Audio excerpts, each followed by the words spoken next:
How you doing? Dom Tiberi, joined by Adam King. We are at Muirfield Village. The first round of the Memorial Tournament is in the books, and I don't know how many of you out there picked Adam Hadwin to be the first round leader at 6 under par, but that is the leader after one round. But the guy that I picked to win this tournament is one shot back, Scotty Scheffler at 5 under. It really is pretty impressive when you look at this leaderboard. There are some big name guys in striking distance, and the scores last year 7 under won it. This year we're at 6 under. I'm really surprised. I think those that maybe went out in the afternoon probably had a little tougher time. The course was a little wet this morning.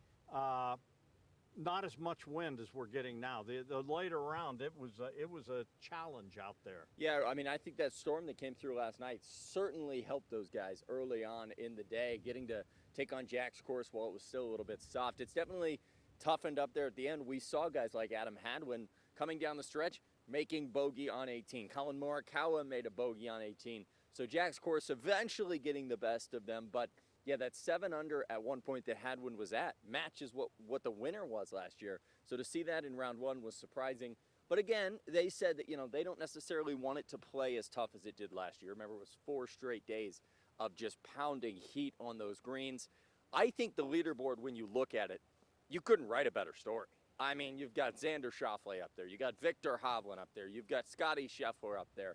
I mean, everybody's chasing Adam Hadwin, but the names right below him, there's definitely going to be big names in that last group on Sunday and chasing them. The thing is, we talk about this course maybe being a little softer in the morning.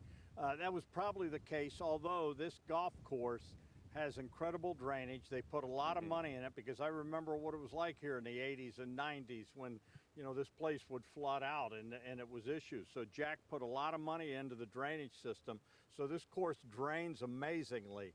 I think with the way this wind is, and if it continues this way overnight, this course is going to dry out more. The weather forecast we're hearing is it's going to be dry at least the next couple days.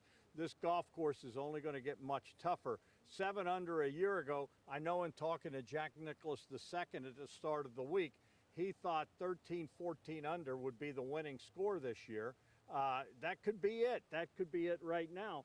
But, in the morning, 2 under for the longest time, and then all of a sudden these guys got hot, and then boom, and the fact that Scheffler had that kind of opening round.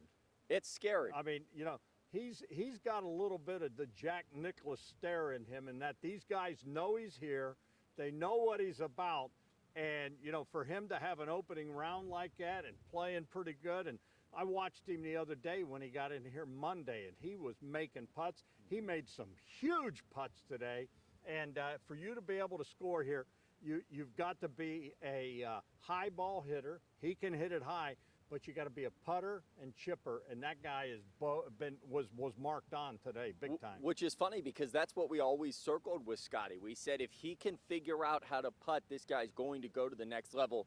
Well, Happy learned how to putt, and now he's the #1 golfer in the world, uncontested, really, when you look at the dominant names in the sport right now. And I think you're right. He's become the kind of guy that maybe doesn't go out and shoot great on Thursday or Friday, and then by Sunday, boom, there he is on the leaderboard. So to have him there, I mean, at one point leading the field, leading the charge, that sets quite the tone for everybody else. But I will say the one thing, it's pretty compact. It's a smaller field. Everybody's still pretty much within striking distance, any big name. And we saw Hovland didn't have the greatest first round last year, came back to win the thing. I think that's what makes the Memorial so challenging. And we'll see how some of those guys handle it as it firms up around here. They may not be able to throw darts into 18 or throw darts, into 16 like they were able to today. So I think that's going to be the key. Scheffler is obviously somebody that can win this tournament, that's favored to win this tournament, and I don't think there's anybody that's shocked to see his name up there. But I just think it's a little bit shocking that he's just immediately come out from the gates, and that's scary. If you're on the leaderboard and you're looking around and you see Xander Schauffele, the PGA champion, and Scotty Scheffler, that's definitely hard to try to not let that get in your mind. Well, Shoffley is at 4 under. You have last year's champ Victor Hovland at 3 under. You got a bunch of guys in striking distance. The first round was fun to watch. I think things only get tougher tomorrow. It's going to be fun to watch. For Adam King, I'm Dom Tiberi saying thanks for watching us on 10TV. And also keep it on our website, 10tv.com, and our sister radio station, 97.1 The Fan, for all your Memorial Tournament coverage needs.